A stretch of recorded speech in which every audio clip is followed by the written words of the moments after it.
How you doing tonight, Brett? I'm doing good. I'm excited to talk the mid-season Bucks grades and what we can look forward to. Yeah, we're kind of pretty much halfway through the season here. 18 and 25, 2 games beyond the midway point. 18 and 25, I just said. Not what we expected. I would I would say if we No. go back to our first episode, I think we gave our guesses as to how many wins they were going to have. I think I was at 50, 50 Yeah, plus. I think I was about there too. Yeah, which and we were kind of criticizing the naysayers and the odds. Las Vegas odds seemed pretty low. It was like 42 maybe. It was like pretty low. Unfortunately, they all seem to be correct, or they're also wrong because that's how bad the Bucks have been. 11th in the East, not even in the play-in at this point. 4 games back from the 6th seed, 9 games back from the 2 seed, 14 and a half games back from Detroit, which is the 1 seed, which nobody picked that. Um, on pace for the worst Bucks season in regards to record and net rating since the 2015-2016 season. That was Oof. Jason Kidd's second year, and it was the last time the Bucks did not make the playoffs. They've made the playoffs 9 years in a row. So not good.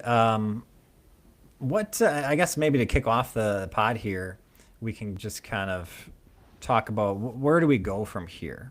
Okay, we're certainly not where we want to be. We've had lots of discussions about it up to this point. We haven't talked too much about what to do. A little bit of trade talk here and there. But what would you do with your head of the Bucks, your John Horst position, or Haslam that isn't around? You're the new Haslam. Um, where are you taking? How are you going to look at the rest of this season and going into next season? Do you want to win? Do you want to lose and get a good draft pick? Like, where do you take it? Well, I think if I was running the Bucks, I'd like to be able to see what I think everyone else in the world sees, and it's coming down to coaching because you build the roster as the GM, and as we talked about before, it's like you have a roster that's built with playmakers for Giannis, and so he should be able to have all the offense running through him. And then when you see reports where Giannis is like, I should touch the ball more, we're getting selfish with the ball. That's frustrating, and I feel like that's that lack of leadership in there. So, the first thing I would do is fire the coach, but assuming that's not an option, um, I think at this point you might have to give up on some of the younger talent. I mean, ones that we've talked about before, KPJ and Gary Trent Jr. would be ideal. But if you start getting in conversations about AJ Green or Rollins, that becomes more difficult. But I guess it depends on what role are they filling. Are we getting like a top of the line wing, defender that's gonna just like completely take us to the next level, like a PJ Tucker kind of defense? Um, I don't know. Then you maybe think about it, but I don't know. I'm definitely not trading Giannis. I feel like that still makes no sense. So I mean, the problem is I just don't know what players are available anymore. It's like you're watching some of these teams that you expect to be tanking. Like I mean, Detroit is just always seems weird now, just to see them at the top, like you said. But it's like I don't think Detroit has a lot of young players that they're trying to trade away for, some veterans that we have. I feel like they got their team where it is. So I don't know. The trade market is just seems weird to me. I feel like years past it was more clear, but I don't know. I would not trade Giannis, and I would try to shop one of those guys. I think. Yeah, yeah. With the Giannis thing, I think it just doesn't make sense at all from the Bucks' perspective to trade Giannis. Like the only way to trade him is if he quits on the team. If he basically demands a trade, which everybody at ESPN wants him to do, right? You're right.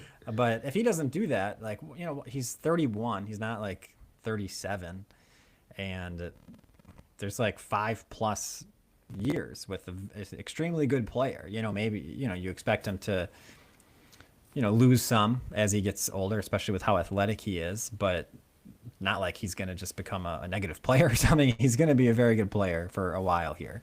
So I don't understand from the team perspective why you would give up on that. Like, yeah, sure, this year is terrible so far, and it doesn't look good to compete for a championship this year.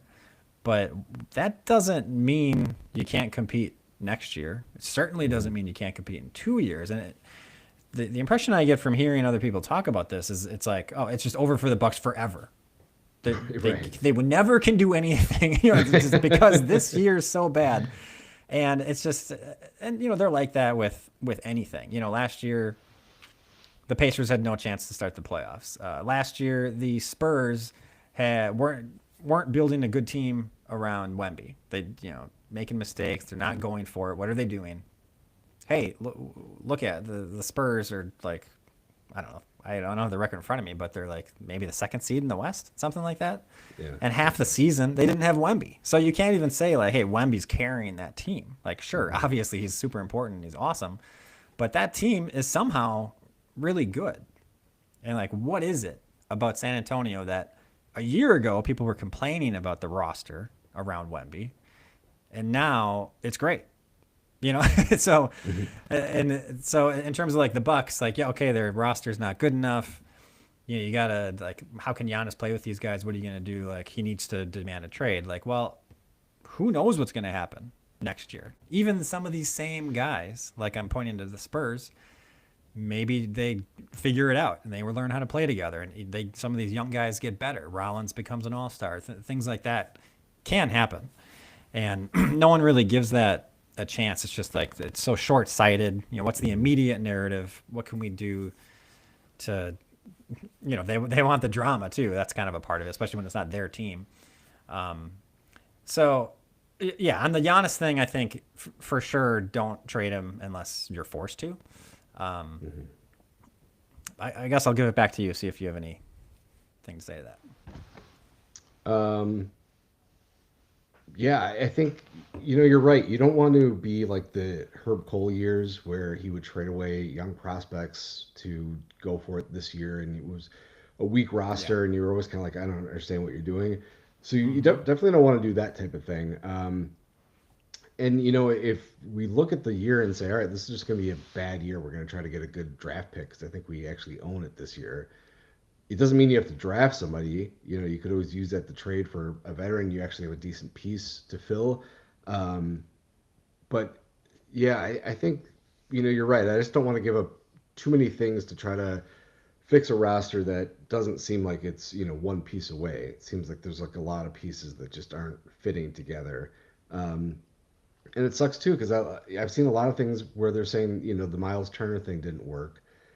And it's still, sucks because that was kind of the narrative that was going with Dame, and we were trying to defend it. It was like, no, look at this, look at this, but it just never really clicked the way anyone thought it did. So that's unfortunate, but I think that comes down to coaching again. It just, I feel like if you're going to get the best talents of people, you have to be able to coach. Look at like the Bears. Shit, they had the Bears had 4 wins last year, and then all of a sudden go to have 4 losses this year. It's like, that's a huge turnaround with essentially the same roster, and you send a new coach come in. So it's like, that's the big thing. If there was a glaring need somewhere, that'd be one thing to be talking about trades, but it's like there's just nothing that stands out outside of the coaching. Yeah, the other thing with trading Giannis is we don't own our own pick until 2031. So this year we don't own our own pick, but New Orleans is so bad that it's fine. So like Atlanta gets the best of our pick or their pick, I believe, and then we get the worst of the 2 picks. But they're like terrible. So basically we could tank this year and get a really good pick. We don't know if that would happen in the future. And actually, I don't think we even have a pick next year and 3 years from now. And then 2 years from now, it's a swap. And 4 years from now. So it's like, it's just, if you try to,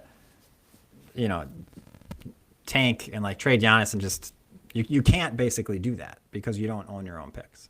So that's another reason where it's like, it's such a bad situation. If Giannis were to say, I demand a trade.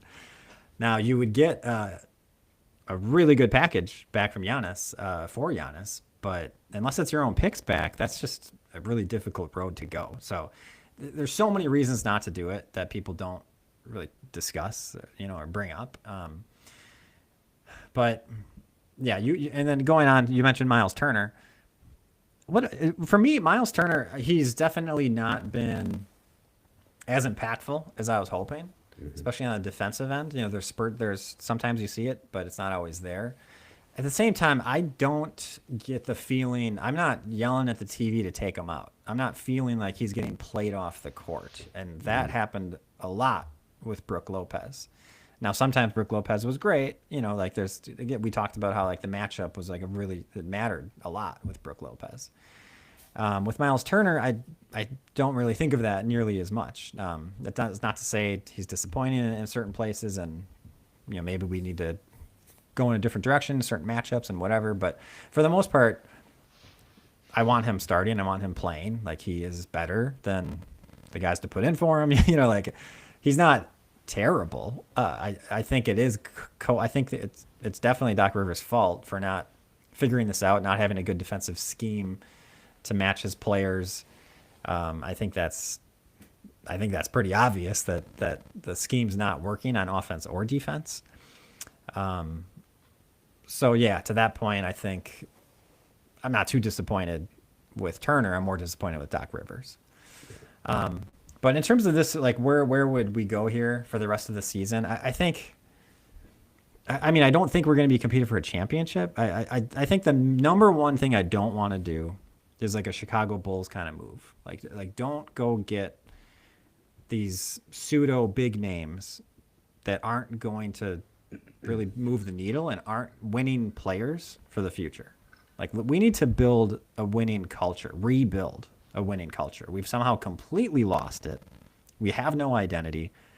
We need guys who are going to come in here and compete, provide energy, provide a spark, do the right things, do all the things on the margins, do all the rebounding, draw charges, get steals, get blocks, deflections, play great team defense, on ball defense. Like we need all the high energy, like hard, difficult stuff, So I'd rather get no name type guys, or Keon Ellis is maybe the name that's popped up the most. That's kind of like a fit with this kind of thing, with like the kind of guys that we want. Like I don't want a Zach LaVine, or a Jeremy Grant, or guys who just go from team to team. They put up numbers, but they're not winning players. They've never been on a winning team. Like what that says something, doesn't it? And so that's the number one thing I don't want to do. I do want to split, mess up this team. Like let's change some of these players out. Maybe some players I like even. I guess the players I would really not want to trade out is Ryan Rollins and AJ Green, I guess. Depending on who you get back, I'm open to anything though, really. But those two guys are on really good contracts. They're solid. They're like two of my favorite players on the team. Young, solid, getting better, hopefully. Everybody else should be open. You should be looking to trade. Like it doesn't, like how can we make a trade work that's going to get one of those types of players that I'm talking about? Like let's get those guys in here, and any of those other guys can go out as far as I'm concerned. Yeah. How many of those guys are there? I know you mentioned one, but it's like, is this something that's easy to find that we're going to start, shopping these pieces? Because, the one problem I'm having lately is, you look at Doc and we talk about him like changing these lineups and how some of them don't make sense. I mean, the other night, I think he had Cole Anthony, Pete Nance, crap, I can't even remember the one that was on, but it was just like, I didn't understand the lineup at all. It didn't make any sense. And it keeps going back to like, our favorite from last year with Ajax. It's like, I seriously don't know what that guy did to go from starting last year for several games to seeing no minutes and losing like significant playing time to, these other guys, Cole Anthony's and, who are good in spots, but the more you lean on them, the more they tend to break. So it's like you really got to swap them out a lot. Um, I just don't know what's happening with some of these lineup choices. It just doesn't make sense to me. Yeah, that's the problem. I mean, part of the issue is some of the guys that are playing a lot, like probably should be role player type guys. Honestly, AJ Green, as much as we love him and talk about him, I think he's ideally not a starter. Like if you have if you have a championship roster, I think he's coming off the bench. The thing with AJ Green, and the more we've seen him play, he doesn't do anything else on offense. He's one dimensional. He just shoots threes. That's it. And when you see him dribble into the lane, he doesn't know what to do. He doesn't know what's coming next. He's kind of like afraid. I just want to. Hopefully, I don't turn this over. And he puts up awkward shots, or sometimes he has good passes. Sometimes he turns it over, but it's not.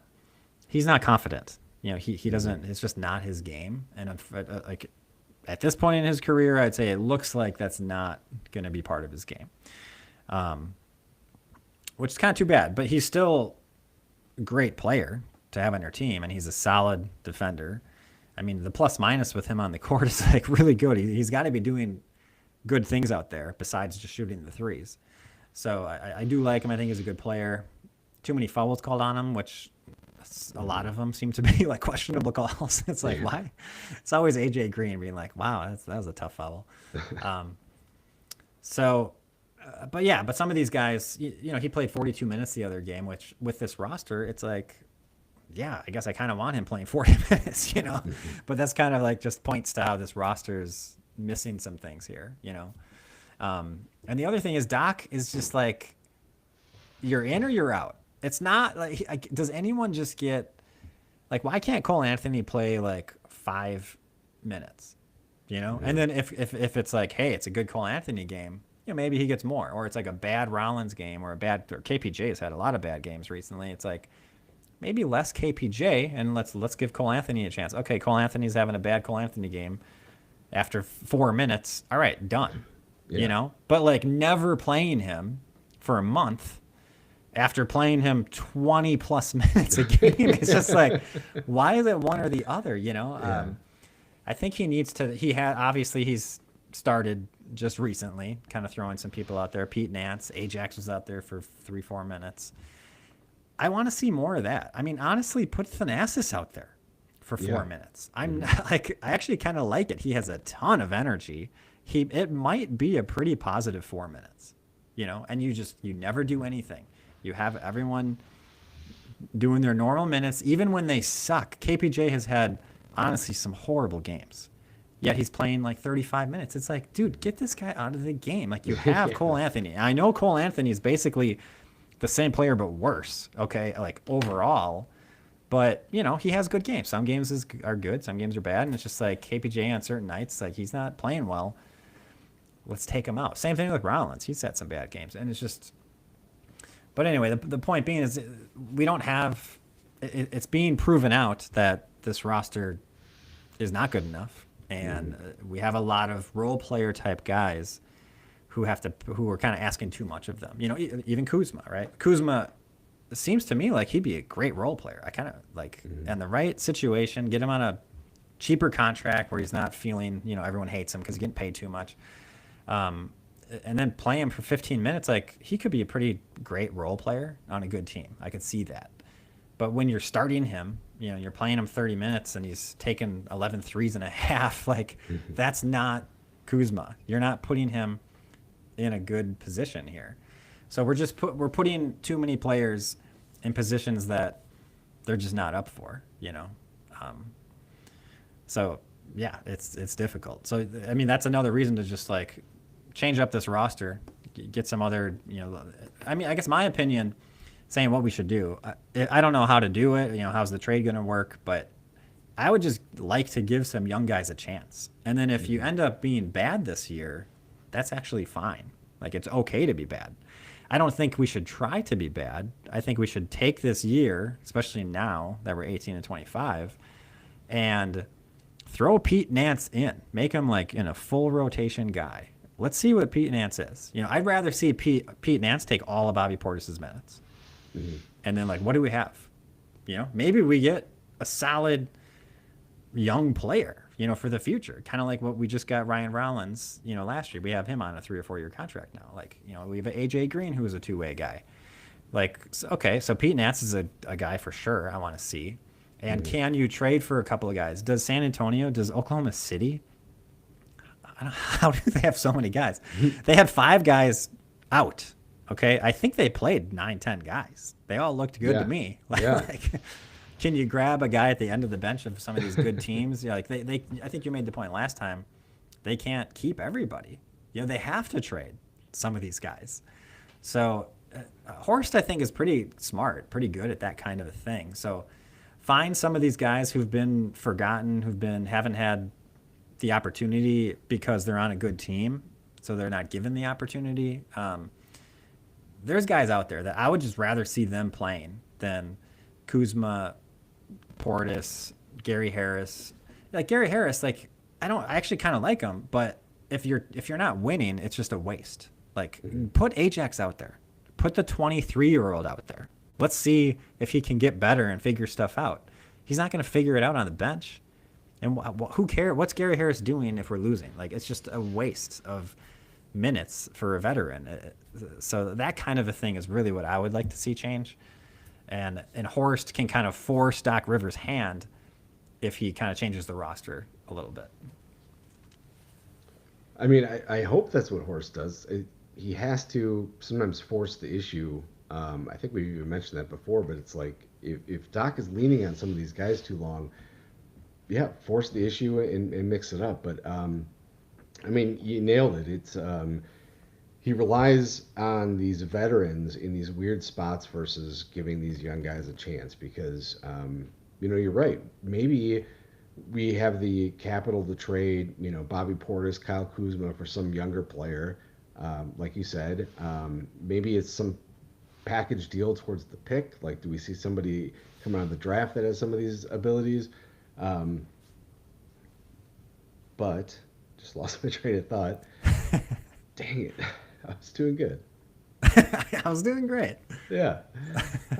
Shoot. I can't remember what I was going to say. Trade Kuzma, trade Portis, get somebody else. Oh, else yeah. And exactly. Get some young prospects to take a look at, either for future trade pieces or not. But, going back to the AJ Green thing, I think you nailed it where you called him, lacks confidence. I think that's exactly what it is. And I think it's almost like, I don't know if this team or the fans or something like that are hoping we're getting like Grayson Allen, because that's what AJ Green kind of reminds me. But when you remember we had Grayson Allen, we got to see lots of his games, he is a way better defender. He is more of a presence on offense besides just shooting threes, and that's not AJ Green at all. He gets his opportunity. I think we mentioned this before, but he plays like he's still fighting for a roster spot, which is crazy. It's like, give me the ball, I'm going to shoot. If I don't hit like 3, I know I'm going to be out or something like that. It's like, what is going on with you? You have to be able to do more. I don't know. I feel like, also if you had a bench of Bobby, Kuzma, and AJ Green as like your 6, 7, 8 guys, then that's probably a championship roster. But to your point, like, these aren't guys that we should be relying on to start. So I don't know. I think if I was a betting person, I think we're going to see at least one big trade from the Bucks. Yeah. Big name. Big name coming in? No, going out. Okay. Yeah. It's to make a trade, unless it's just kind of a little like we traded Beauchamp for KPJ last year. I mean, that was like a little small trade. I don't think you see those quite as often, and it's probably hard to do. So I think you are likely to see at least one of those simply because of the money, and then the question is, who are we getting back? So if Kuzma's about $20 million. So like, who's the $15 to $20 million player that we're getting back? And then is Doc going to play that? It's probably some guy who's, like I was saying, are we going to get like a guy who's not a winning player, just a stats guy? Now we have him on the roster. Is like Doc going to give him 40 minutes a game like that? Yeah, that's probably what's going to happen. Like we need to be on the same page here. Horst and the coach, and obviously we want Doc Rivers to be fired. But that would be another reason. Like if he's not on board with whatever the plan is, then like he can't be a part of it. Just fire him. Like, why is it so hard? Speaking of that, I guess one thing I wanted to talk about with the OKC game last night, I thought Giannis looked. First of all, he was pretty bad. One of his worst games that I've seen in a long time. He only took one shot in the first quarter, which is very odd. He just wasn't engaged. He wasn't as active. And then when he got the ball, especially after the first quarter, he really was forcing it, I thought, not playing a winning basketball. And now give credit to Oklahoma City for playing great defense. They're the number one defense in the league. We all know this. They're great. But I think Giannis wasn't even looking for other players. And after the game, he made some comments about guys not playing the right way, guys, just looking for their shot, kind of playing not hero ball, but selfish basketball. And they need to listen. He was talking about how the younger guys need to listen to the veterans. He seemed pretty upset, pretty frustrated with his players, with the players on the team. I don't know who exactly. I would assume he's talking about Ryan Rollins, maybe, younger guy who has the ball, I guess. I mean, I don't have too many complaints with Rollins, but I'm not sure who he was talking about exactly, but he was very upset. But more than that, even just from the beginning of the game, he just didn't seem ready to play and like win the game, And so I'm curious, like what was that about? I don't jump to like, oh, he wants to be traded. Everyone else is gonna say like that's what this means. It means he wants out. Okay, I don't think that everything he said to this point, like we've talked about, it's just he doesn't think that way. Now maybe this leads to him wanting out. Fair enough, but I don't think that's where his mind was at. Like he's frustrated, obviously, with losing. I'm sure he's really frustrated. We're 18-25. That's not where he wants to be. That's not where he expects us to be. But I'm just a little bit like, what's that about? What exactly is that about? Especially if he was feeling that before the game even started. Like, was there a conversation? Was there a bad practice? What's the deal there? And then secondly, I hope he's looking at himself. Because, like I said, throughout that game later, I feel like he was not playing team basketball. I think he was being selfish and kind of just trying to be hero ball. We're down 20. I'm just going to make this happen kind of thing. And so some of what he said, I was like, are you talking about yourself? Because I'm a little bit thinking like I want you to play a little bit differently sometimes, And so... Yeah, it's a tough spot. I mean, it's definitely the bottom. We thought we were at the bottom like 5 times this season. I think we've been there for a week or two. I don't know, when was that? We had like a blowout loss against Minnesota. It was probably, I think we've like kind of stayed at the bottom since then. Yeah. Because we beat the Hawks, but we almost threw that game away. It was just terrible. Mm-hmm. So I don't know. What do you think about Giannis? And I did talk, I think a month ago, I talked about how I would like to see him get more assists. I'd like him to penetrate and pass the ball more often. He's going into guys. Look, it works out a lot of times. His true shooting percentage is unbelievable. Like you can't complain about him too much. But I do think the 18-25 record is on him a little bit. He's the superstar, okay? He shouldn't be on a team that's 18-25. Some of these guys were on the team last year. We weren't this bad last year. Miles Turner's not a bad player. Him replacing Brook Lopez should not make things worse, for sure. So why are we so bad with Giannis on the team, healthy for most of he was hurt for 10 games. Okay, that's something. But we're not very good with him. We're 24th net rating, or 24th offensive rating. It just doesn't quite add up. Like, I guess I do want him to take some of the responsibility here, and I want him to say it. I don't really love him putting blame on everybody else, especially when it's not so obvious. there's definitely something to what he's saying. Guys are taking shots. He didn't touch the ball nearly enough. You have to play through Giannis, and they're not doing it. Mhm. I'd say that's Doc Rivers' fault. But at the same time, you're a top two, top three player in the world. Like, you should make your team better. You should make the players on the team better. And why is that not happening this year? There's something going on here. Yeah, I wonder sometimes if Giannis lacks leadership skills, and it's like you can be a great player without being a good leader. Sometimes you need somebody in the locker room to kind of take that on. When you're in the position like he is, there's a lot of assumptions. Like you're the leader of the team, you're the superstar, like he said. So he's forced into being this leadership role, and maybe he's not comfortable with it, and maybe he needs somebody that's there for him. And maybe the problem that we're having is the people you might look at, his brother. Well, his brother is going to kind of suck up to him a little bit. It's his brother, he's always going to try to make sure he's feeling good. And then you got, some of the veteran players on our team, or excuse me, the coaches, like a Vin Baker. But Vin Baker is kind of lucky that he's still got a job with the Bucks. So it's like he doesn't want to piss anybody off. So everyone just kind of doesn't know what to do, and you need that big personality to come in and be like, look, I know I'm going to be here, and we're going to like kick some ass, and this is what we're going to do. I don't care who you are. That's really that energy that we need. That's going to really fire us up, and it's definitely lacking. And I think maybe that could be it. Maybe Giannis just doesn't have that skill, and that's why he doesn't say what we want him to say. That's why Mm-hmm. all these conversations where it's like just say this and to Yeah. end it, and it doesn't happen. Um, Maybe he just doesn't really have that leadership to know what to do. Yeah. Yeah. I mean, it's a lot to ask to have him be everything that we want him to be. I mean, even Michael Jordan wasn't every. I mean, Michael Jordan was an asshole, right? I mean, he like Right? punched Yeah. his teammates, right? So I mean, I think everyone obviously has their flaws, and you can't be everything. And so give him some grace here that he's not that, but at the same time, it's something that's not happening. That hey, you're a superstar, not just a superstar, but like top player in the world kind of situation.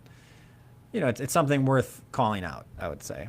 Um, and in addition to that, it does kind of play into this idea where I think he could be getting 10 plus assists a game. The other thing is like this, like Doc Rivers talked about this in the offseason, right? The offseason was like, hey, now we got who we want. We've been together. We got the chemistry. We got our plan. We're going to be more aggressive. We're going to be flying around on defense, moving the ball around. We're going to increase the pace. We got younger. None of that's happened. None of it. I mean, that's like as bad, like in terms of like, hey, how did this coach do? I don't know how you could do any worse than Doc Rivers, especially when we've heard what he's said and now seen, what's been on the court, and it's just like completely opposite. Nothing that he's wanted to do has been done, you know. Yeah. Um, and a part of what he wanted to do, and part of what he talked about was point Giannis. I don't see any point Giannis. There's like a game maybe a week or two ago where that happened for like a half. For the most part, that's not happening. And it's actually kind of funny because KPJ was hurt for a month. It didn't happen. We're like dying for point guards here. We're being like, oh, I guess Cole Anthony has to play 25 minutes. It's like, why don't you do what you talked about? Maybe Giannis could kind of play point guard for 15 minutes of the game or something. Like let's change some of this stuff up. So yeah, it's just frustrating on so many levels this season. Yeah, I don't know.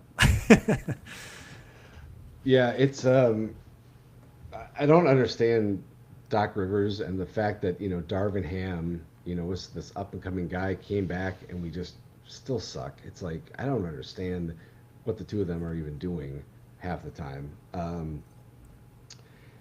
So yeah, it sucks. It's super disappointing. I feel like sometimes the, body language and some of the comments from Giannis make it seem like he doesn't have a say in the Doc Rivers thing anymore. Yeah. It's almost like he's held hostage Hmm. by it, and I wonder if it has anything to do with maybe he was orchestrating the Adrian Griffin, Yeah. push out.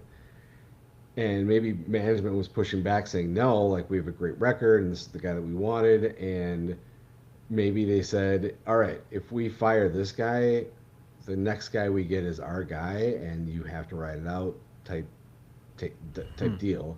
Yeah. And Giannis hated Griffin so much that he's like, let's do it, and then got excited for Doc because it's like, all right, like why wouldn't you be the first time you hear it?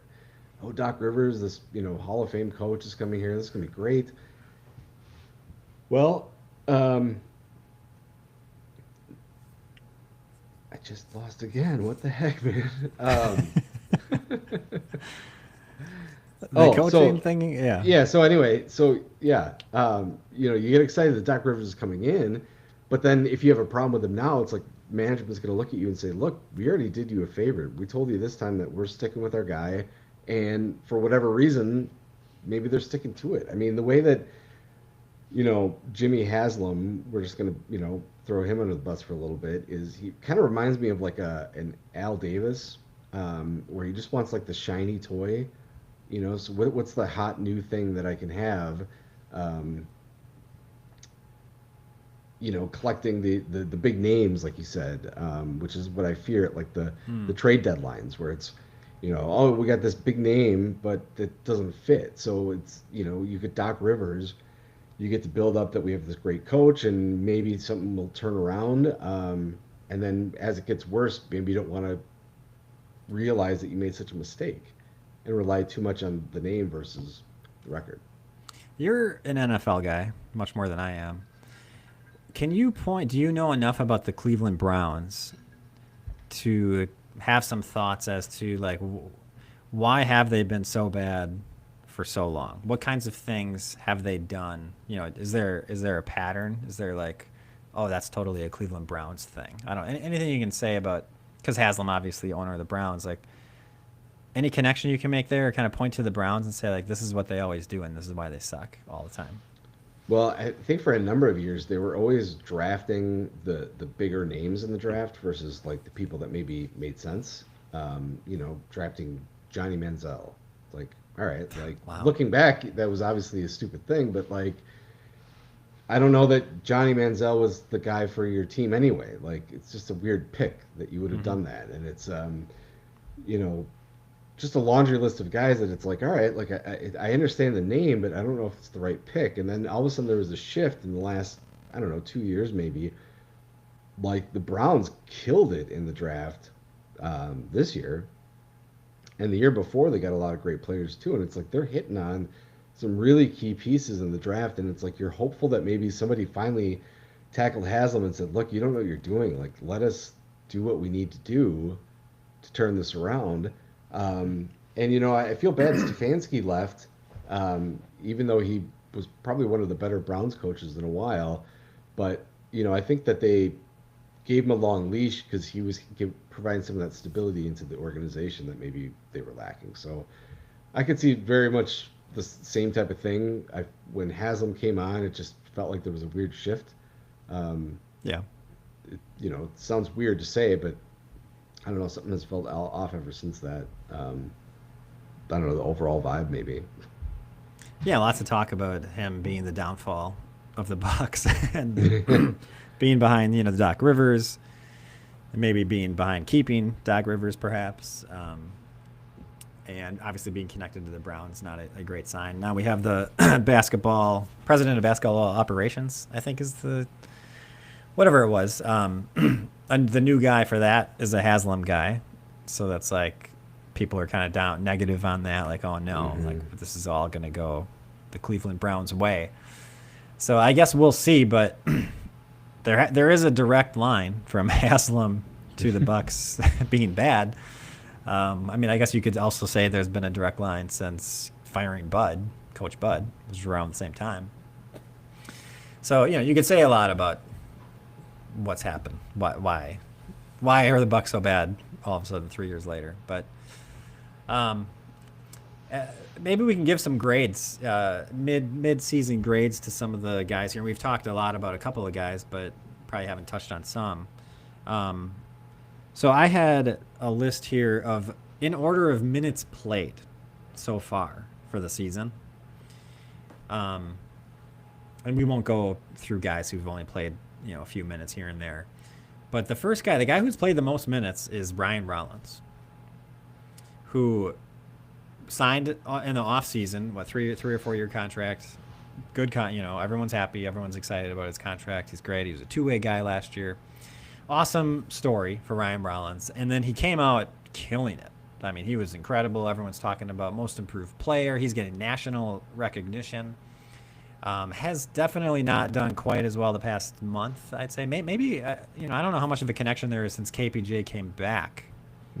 How much has he gone down, and why is that? And maybe it's like, hey, we're asking him, hey, you're the point guard, you're the main ball handler. Okay, and hey, now you're not. Now you're off ball, and then now for some stupid fucking reason, you're on the bench and you're playing 5 minutes. Okay, that's just one game. Now you're back. Now you're starting. Okay, it's like what?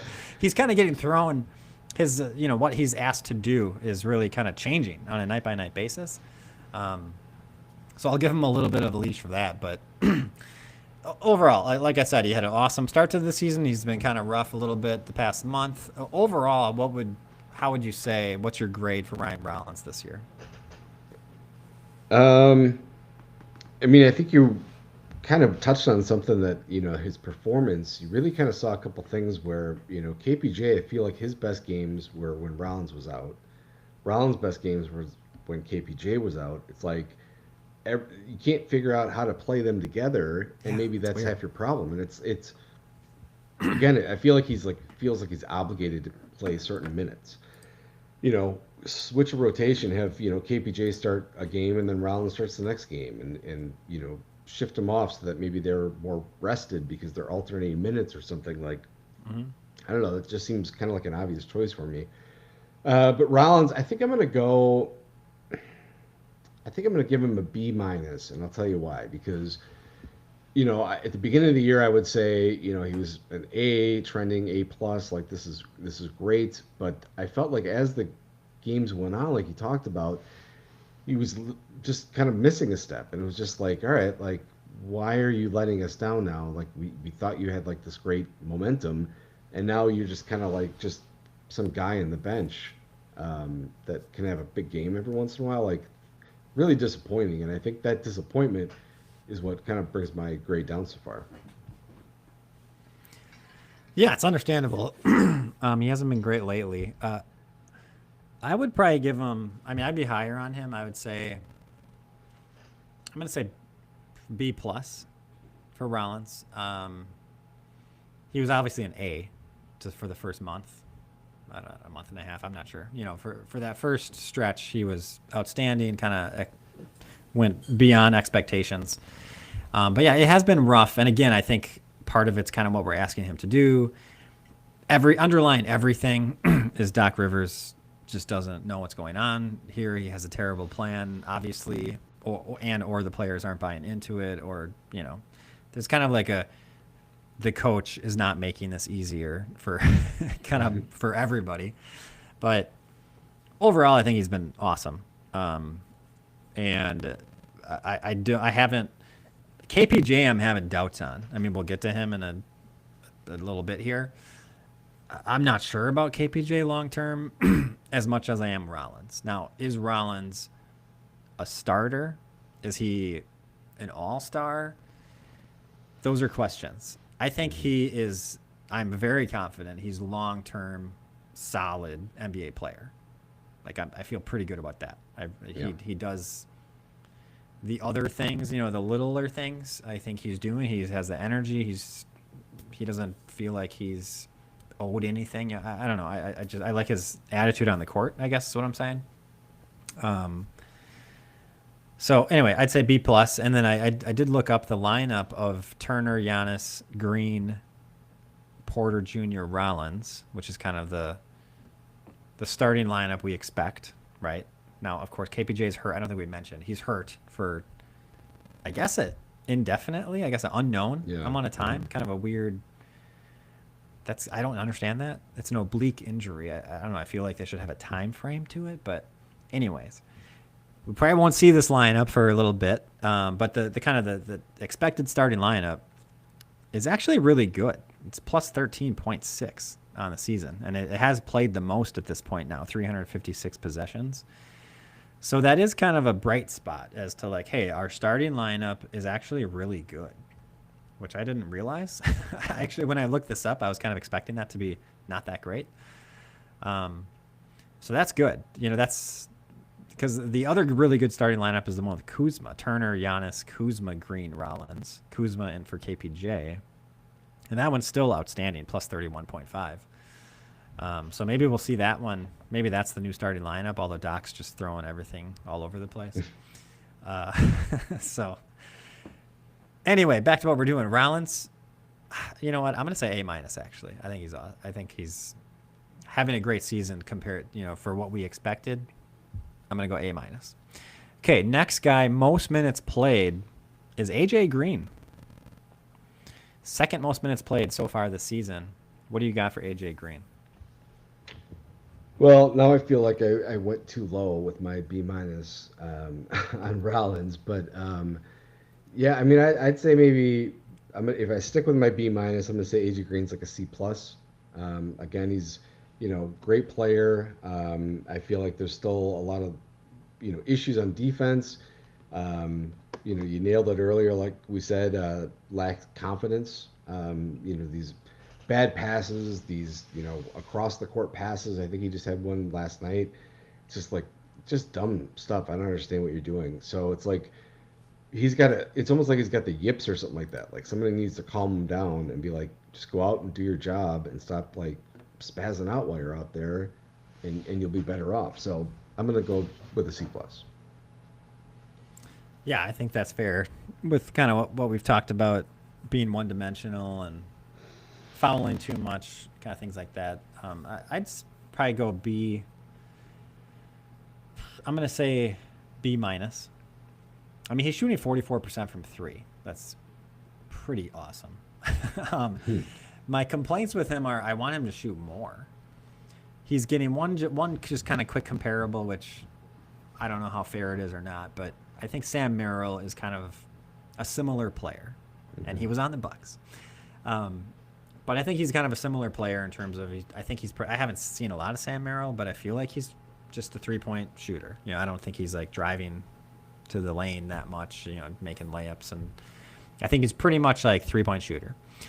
And so looking at Sam Merrill's numbers, he plays a little bit less, 25.8 minutes a game, compared to AJ Green with 29.5. Merrill gets 7.8 three-point attempts a game. He gets 9.6 shots.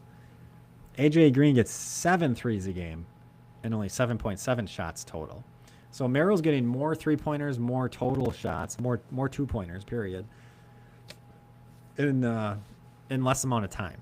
And that's the thing with Green. It's like, you're such a good shooter. Like, I want you taking like 10 threes a game. I want those threes to come up. And he passes. I think Gary Trent Jr. is a little bit better than AJ Green at the super quick release three, where sometimes you're just like, wow, I can't believe he took that shot and he got that. It didn't seem like he had enough room, and he took it. Now AJ Green does do that sometimes. I just want him to do it more, and maybe like it's what we've been saying, like maybe he lacks confidence sometimes and just kind of passing it up, and some of that's maybe good. Like, hey, we got Giannis on our team, maybe we should try to work it to him, but at the same time, like AJ Green shooting threes and making 44% of them, that's actually helping Giannis. That's making everything easier for Giannis. The more you do that, the easier it is for Giannis to go to the rim every single time. So that's one kind of negative aspect to the season for Green, where it was something that I really hope that he kind of just lets it go, like just go for it. And then, like we said, he's not doing anything else on offense. He can't dribble it and really do much. Honestly, earlier in the season, he made a number of really good passes, and I haven't seen that in like the past month. And so I'm not sure why that's gone away. But he does have a good eye. He has kind of somewhat good vision, I think. He's really good at that skip pass totally across the court. But I haven't seen it kind of the second half of the first half of the season, I guess. So, yeah, that and then too many fouls on defense, I guess. So all those things. And I had high expectations. I mean, If I thought he was not going to be that good, maybe I'd say he's an A. But I expected him to be awesome. So yeah, somewhere in the B range for AJ Green, I think. The third most minutes is Miles Turner. We kind of touched on him earlier. New player, high expectations, and hasn't made the impact we've expected. But how much? What do you give his grade? Because we talked about Doc Rivers getting some blame here with like just not having a good scheme, offensively or defensively. But how much is on Turner? What's your grade for him? I think it's hard to grade Turner because I my first instinct would be like a B minus, like ahead with Rollins. But it's one of those things like is Turner a disappointment? Maybe his numbers are going to show like he's playing way better than we thought, but it just doesn't seem like it's fitting, which is kind of the issue. So it's I don't know where that comes from. I don't know if it's the offense that we run is so vastly different than Indiana that's like it's hard for him to click, or maybe it's hard for him to figure out, or something to it. But that's the thing. I like the way that he plays defense. I like the way that he does a lot of things. You said it earlier. I'm never like saying get him out of the game, but he goes through those weird streaks where Doc won't play him for the entire fourth quarter, which makes no sense. And it's like, yeah. I don't know. So it's really hard to grade Turner on that, but I'll just go with B minus because that was my first instinct, and that's kind of like encompassing the whole situation, not just his play, because I feel like he's a good fit. And he's really trying to make it a good fit. Yeah, it is tough to grade. He's shooting 39% from three, which is great. I mean, you got to be happy with that. That's better than Brooke Lopez. I'm pretty sure Brooke Lopez was like 35, 36% maybe. And we, and a part of that's like just taking as the center, stretching the floor, being able to take that shot and making it. Even if you make it more than a third of the time, like that's actually a good thing. So it's not like you need to be a 40% 3-point shooter, especially from the center position. But if we can stretch the floor, basically, if you're whoever's guarding you feels like they need to guard you, that's basically what you want here. That's what we're looking for. So we open up the court and have all those driving lanes for Giannis, and I guess the guards too. But yeah, so for Turner, it is kind of hard. Like you're saying, he's not even playing like a full fourth quarter. He's out for. I don't understand why. I'm not sure. When you saw Brooke Lopez out a whole fourth quarter, it was like, yeah, it totally makes sense. I'm glad you're doing this. With Turner, it's like, is Portis? I mean, Portis is the best 3-point shooter in the league right now, I believe. His percentage is 46.7%. But that can't be it, Defense has to matter, and isn't Turner just obviously better on defense? I mean, is there even a question about that? And so, like, down the stretch, you're, like, going with Bobby multiple times here. It is a little questionable. Like, why aren't you starting Bobby then? Like, if you think he's so much better, I don't know. It's odd. But the grade for Turner, I guess I'd say C+ for Turner. Just because it just feels, it's probably just more of like an emotional response here. It just feels like this is supposed to be better, Yeah. So I guess I'd go C+. All right, the fourth most minutes is Kyle Kuzma, which is kind of an interesting one. I'd say we all think he's definitely having a better season than we expected. How good is it? What do you give Kyle Kuzma? So I'm gonna go with a B, but I kind of want to lean towards like a B+. I think the problem with Kyle Kuzma, and I think we've talked about this before, is everybody talks about his contract. It's the first thing they want to bring up. And it's like, okay, if he was a $7 or $8 million guy, you would be ecstatic for what he's doing. He's bringing energy. He's playing a great role. I do not understand the games where he's just launching threes. That just blows my mind. Stop doing that. Take like one or two. That's fine. But like, holy crap! Like I can't be sitting there watching you just like launch them. That's not the game that I want to see. So, I don't know. I think the way that he's playing, he's trying to reinvent his career. I said it before, Washington was a place that just killed him. So he's kind of like learning to just play and enjoy basketball again. Um, so, I'm liking the way that he's been playing, and I feel like if you was do contract aside, I'm going to go with a B plus. B plus. That's what I was gonna say. Huh? B plus. I almost want to give him an A. I just he's so much better than I Hmm. expected.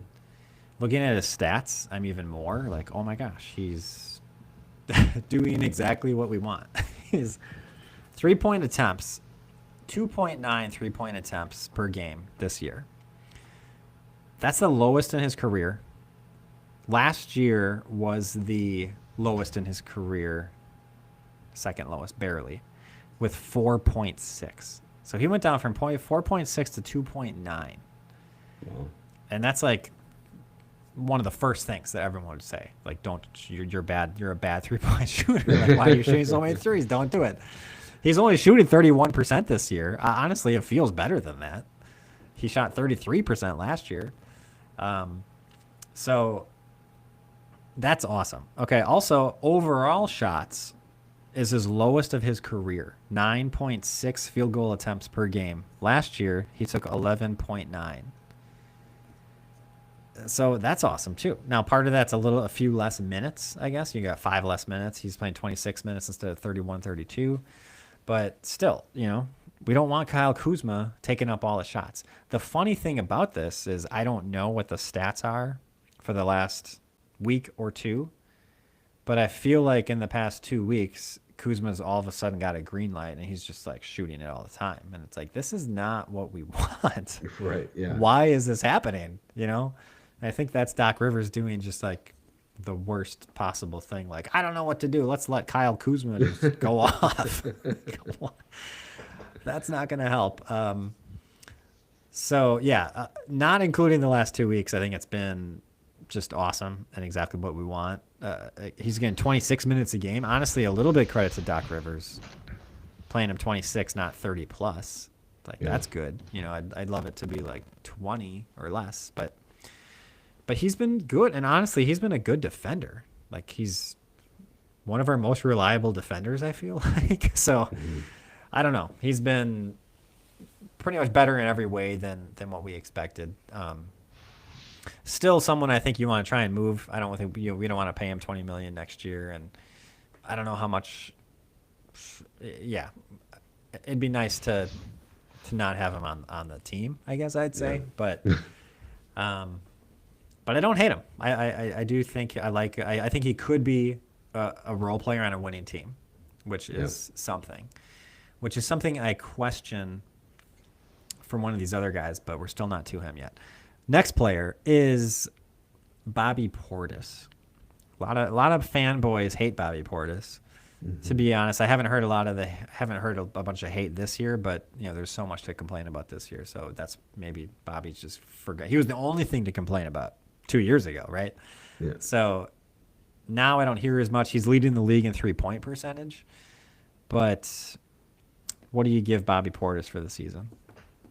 I feel like Bobby gets a B.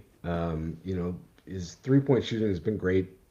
That's for sure. I feel like he's just scoring in general has been pretty solid. He seems to be, kind of past that Bobby slide that we'd seen in the past and kind of just like already in mid-season form, which is great to see. Um, but he still does things that are just stupid, and it just Yeah. kind of bothers you. It's like I feel like I'm always watching him bounce the ball off his foot out of bounds. When he's posting up or Mm, something like that. It's yeah. like stupid thing where it's like, come on, Bobby. Like those are like the annoying things that I don't want to see. It's also like he's going to be the guy that's doing all the trash talking, but I don't think he's smart about it all the time. Sometimes he just doesn't know how to like de-escalate, and then it's like these are the things that are going to cause the team to get into trouble because you're going to get a tech and give the game away because you can't shut up sometimes. Like it's Mhm. okay to kind of antagonize and get in the other guy's head and stuff like that, but like when it's starting to escalate, like you got to just calm down. Those are the things that like I know it's Bobby being Bobby, but at the same time, it's like, that's why I can't go much higher than where I'm at. So I listened to a couple podcasts that were upset with Bobby for the flagrant foul, I believe that he got for, I don't know, like putting his shoulder into Cason Wallace. Yeah. And then Cason Wallace came back and tried to push him, but didn't move him. When I was watching the game, I saw that, I was like, this isn't a big deal. It was kind of earlier That's in what the I thought. game. Yeah. We were down 20. It's like maybe this is something to get the team going. Like I didn't have a negative feeling about it, but both Bucks podcasts I listened to pointed that out, and were kind of upset with Bobby about it. Sounds like you don't agree. You sounds No, like you think it was fine. Like that was Yeah. Bobby being kind of maybe trying to give the spark that we sometimes like. Absolutely. It was, definitely a hard block. And, when I saw the replay, it was like, yeah, that was hard. It was, it was probably a little unnecessary, but it was like, come on, it wasn't that big of a deal. And, I appreciate they kind of leaned into the description when they're like flagrant one, unnecessary move or whatever it was. It was like, okay, that's fair. It was unnecessary, but hopefully it's a spark to do something. I'll give him credit for when, Casey Wallace came over and tried to move him. He just kept walking. Didn't talk back, didn't say anything. It was like, Yes. that's great. That could have I thought escalated that really too. bad. Yep. But he was calm and collected, and that was great. Um, but I don't know, like I think there's got to be ways to get everybody excited without getting into like all these fights and stuff like that. Like that's Yeah. Draymond Green territory, and there's more people that hate him than love him, and it's like, Yeah. the year we were winning the championship, Bobby's like running down the court, like doing like jazz hands or something like that. It's like you can get the crowd worked up that way instead of like fighting, like that. I don't know. That just seems like that's not going to work long term. Yeah. Yep. Yeah, I'd give Bobby a B. I'm not really disappointed with him. I mean, the first 2 weeks, I don't forget how long it went. That was bad, actually. So maybe it should be like a C because that was so bad to start the season. But since then, in typical Bobby fashion, he's gotten into form, and maybe I'm saying how he's playing now is a B. Maybe overall I should say C because of the really rough start to the season. But I mean, honestly, I forget. I believe it was like poor shooting to start the season. So I don't know what his 3-point percentage was after 2, 3, 4 weeks. But to get that up to 47%, leading the league in 3-pointers after the start of the season, that's pretty impressive. Like he's been very good at shooting the three past couple months, I guess. Okay, so those are the 5 most minutes played so far. Haven't gotten to Giannis yet, of course. The 6th most minutes played is Gary Trent Jr. Gary Trent Jr., I'd say overall disappointment. Now, how disappointed are you? What grade are you going to give Gary Trent Jr.? I'm probably going to go like a C minus. We were really excited when he came over to free agency because we knew that he was looking for a big contract, and we talked about a redemption period with Milwaukee, and then it kind of seemed like he had some hot streaks, and there was this kind of assumed under the table Bobby Portis deal where it's like, hey, take a little less this year, we'll take care of you after that. Yeah. But then the play just hasn't been there. I feel like you kind of forget Gary Trent Jr.'s on the team sometimes. When he's out there, it's like, yeah, I can take it or leave it. Like it's not getting me too excited. Where's the Gary Trent Jr. that was draining 8 threes in a game or something like that? That's what we're looking for. The one that we're getting now, if he got traded tomorrow, I don't know if they would really recognize it. A lot of people watching casually would be like, oh yeah, I forgot Gary Trent Jr. was traded 2 weeks ago. Oh yeah. Yeah. Didn't even notice. Yeah. So I don't know. It's kind of like maybe I should even call it an incomplete because I don't even know what to grade him on. Um, yeah, he started 17 games. He's playing 24 minutes a game, taking 5.5 threes per game. He has his worst 3-point shooting percentage of his career. It's not that bad. It's 35.6%. But it is the worst. He's known to be a 3-point. That's what he is. He's a 3-point shooter. He's known to be a good one. He shot 41.6% last season. So that's not great. 6 points worse. That's noticeable, I guess is what I'm saying. You obviously noticed it. Where are those 8 threes? Um, I think you can't really quantify defense, and I mean when it's like super obvious, like this guy just sucks on defense. I don't think Gary Trent Jr. sucks. I don't think it's so obvious, but I think he must be a bad defender. It's just like the numbers when he's on the court are so bad. He is small. Like sometimes you do see it where just get guards, taller guards, just kind of they can take him. It's just he's not a problem for him. He's not like super feisty. He's not guarding him 94 feet. So it's just like he tries hard. I think he's not like a nobody out there, but in the aggregate, I think he's a negative player on defense, and his offense needs to be just really good. He needs to be just a stellar offensive player to kind of make up for that, or overall, he's going to be a negative player. So when you're shooting 35, closer to 35% from three, it's just not quite good enough to rationalize having you on the court for 24 minutes a game. Like and I don't know if he needs to be a DNP. Maybe sometimes he's a DNP, but sometimes he plays. I guess I'm not sure where it should fit exactly. I mean, how good he was at times last year, you'd hope that he plays minutes, And like I said, maybe he's a guy you throw him off for 5 minutes. Does he have it today? Is it working? Is it who else are other people struggling? Like, maybe sometimes he gets 20 to 30 minutes, but I don't think he should be in the rotation like automatic 25 minutes. I think Agreed, I think completely. we've seen that at this point. So we'll see where it ends up. Like we've talked about, just trade him if you can. There's got to be teams who are like, yeah, he's a good shooter. We need shooting. We don't have it. I feel like there's a trade to be there to be had somewhere. Again, just go get a young guy. Go get a guy who hasn't had the opportunity. It's the second year, third year. Take a shot at it. Yeah. So anyhow, I don't know what I grade him. I guess I would say C minus for Gary Trent Jr. What'd you give him? C minus. Okay, Yeah. great. Yeah. Totally in sync here. Okay, now we get to one where you might just be like, yeah, obviously it's an A plus, but maybe not. What do you think about Giannis? What's your grade for Giannis?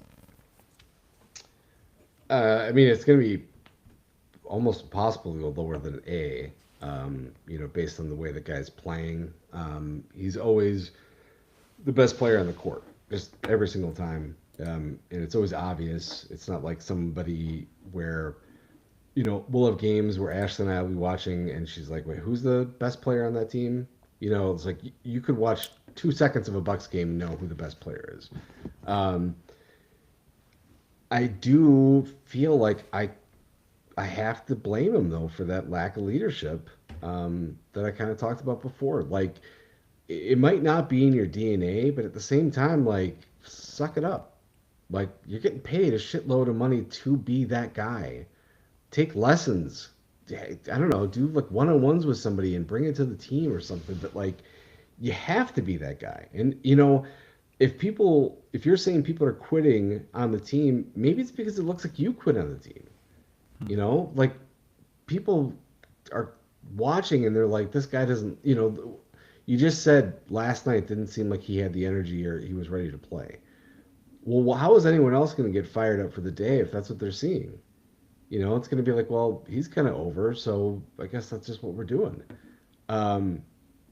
So I mean, that's why I'll just knock him down to an A instead of an A plus because it's like I'm putting it on you, even though it might not be on you. Like you gotta you gotta figure it out. You just gotta, you know, with Spider-Man, with great power comes great responsibility.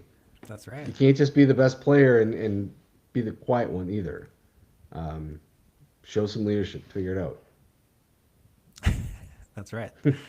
I'm looking at his per 36 minute stats, partially because he's been on a minutes restriction since the injury, and I'm not sure it's fair to look at just overall per game because if I look at overall per game, it's less on kind of most statistics because he's playing a little bit less overall minutes per game. So looking at per 36, he actually has the most assists per 36 in his career. So I'm calling for him to have more assists. He does have the most assists he's ever had, but I am calling for more. It's 6.9. Last year was 6.8. The year before that was 6.7.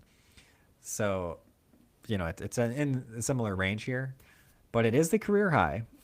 So kudos to him for doing the not regressing.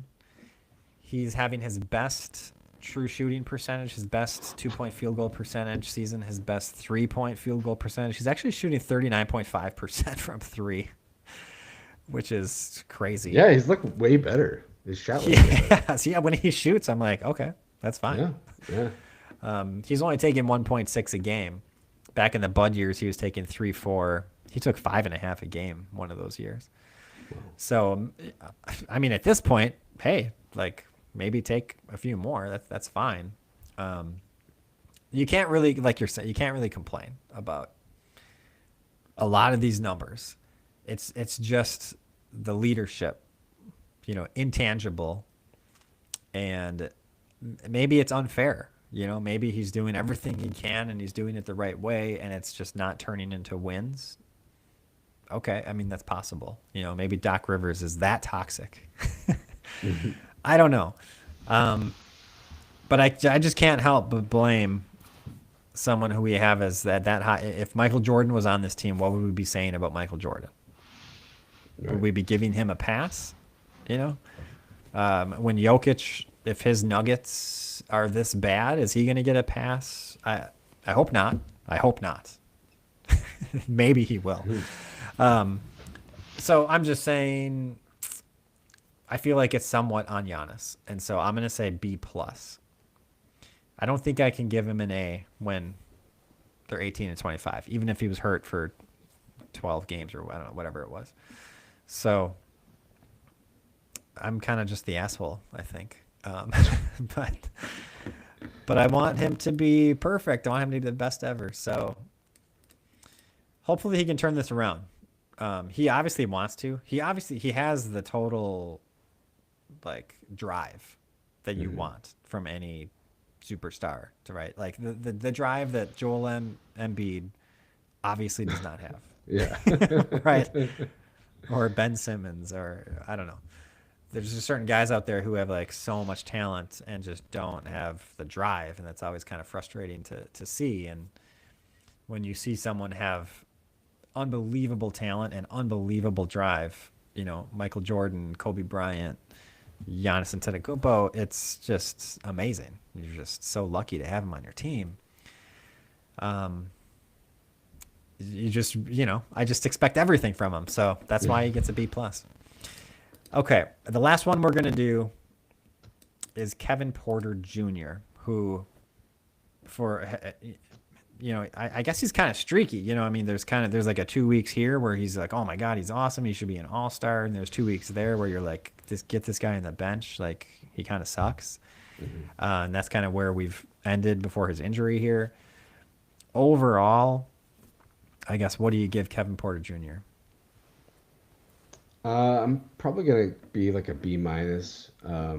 He has great games, but some of those early games where it was like, all right, he looks like a true point guard. He knows how to, uh, dish the ball, and he's a good scorer. But all of a sudden, it's like he was the primary scorer, and he was playing like he was Allen Iverson. Mm-hmm. Like it all goes through me, and it's like, well, hold on. Like now I'm not liking the shot selection. Now I'm not liking your scoring ability because you now feel like you're the guy that has to do it all, and it's like you forgot your role in the team, man. And maybe that's why you had problems before, like fitting in some of these places, because that's not the way you play.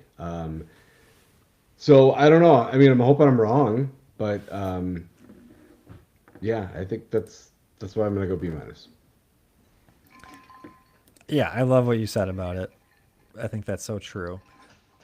He kind of has this presence of I'm an all-star, I'm an all-pro, I'm like a Damian Lillard level player. He kind of has, and in a sense, you're like, you want people to have that confidence. I Yeah. mean, I don't like hate everything about that.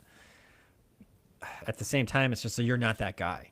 Like you haven't so far, at least. You know, if you want to be that guy, if you think you're that guy, it hasn't happened yet. The thing about that is it's just it's consistency, you know, and it's not necessarily every single game. Damian Lillard would have a game here and there, which were bad, you know, terrible shooting, like 3 for 13, whatever, just not very good. Even Steph Curry, like, will have that kind of a night. So it's not like you can't have a bad shooting night, but it's also just what are you doing overall with the game itself. You know, do you have 8 turnovers, and what's your attitude? Are you getting assists? Are you helping your teammates do better? And so with KPJ, it's just a lot of times a lot of dribbling around, you know, and kind of taking over the game when you have a Giannis next to you, and it's like he's the one who should be taking over the game, perhaps. But then especially it's just too inconsistent, just too many games that are high turnovers, poor shooting, poor shot selection. You know, just not playing the right way, basically, and it's just not being a winning player, and and that's what I'm worried about with him. It's just like, are you a winning player? Are you on the margins doing the right things and like fundamentally doing what you're supposed to do? And then outside of that, you know, maybe you have a good shooting night, maybe you don't. Maybe you have more turnovers every once in a while, but you're still doing the right things and you're playing the right way and you're playing within the team structure and making your teammates better. I don't know. I kind of have a lot of questions with him as to like what kind of player is he? Can he be a winning player? I don't know. So, you know, maybe that's why I kind of talked about trading him and kind of would just be more comfortable not running with the Kevin Porter Jr. experience and kind of taking that risk of like, this is our team, because he kind of takes over a little bit. He kind of becomes the identity of the team when you have Giannis on the team, and it's like, that's not good. You don't want that. Ryan Rollins doesn't take over the identity. He kind of fits in and kind of plays next to Giannis and does what's needed. And KPJ kind of takes over. And if you're not Damian Lillard, if Damian Lillard does that, that's fine. It's Damian Lillard. He's great. Okay, this season has just proved all the more how good he was. And so that's the concern with KPJ. And so, yeah, he had a great, he was hurt for a month. He came back. He was really good for a little bit. He's been bad for, I don't know, kind of a little while here. I'm going to say C for Kevin Porter Jr. And he has a lot to prove, I think. I'm not against him. I don't think he sucks. I don't think he's terrible. But I approve of him coming off the bench at this point. I approve of that. Although I kind of question myself a little bit because the starting lineup data is actually really good with him. So I'm not sure what to say. This team's too difficult. We don't have enough good players. But yeah, I think the jury's out on Kevin Porter Jr. and I think he's got that player option for like $5 million next year, and that's actually kind of interesting. Like, and now he's hurt indefinitely. I mean, if he's hurt for the rest of the season, I feel like he's picking that up. I don't know. What do you think? For sure. Yeah, if he's hurt the rest of the season, you got to pick that up because I don't remember what was going on, why he was kind of out of the league.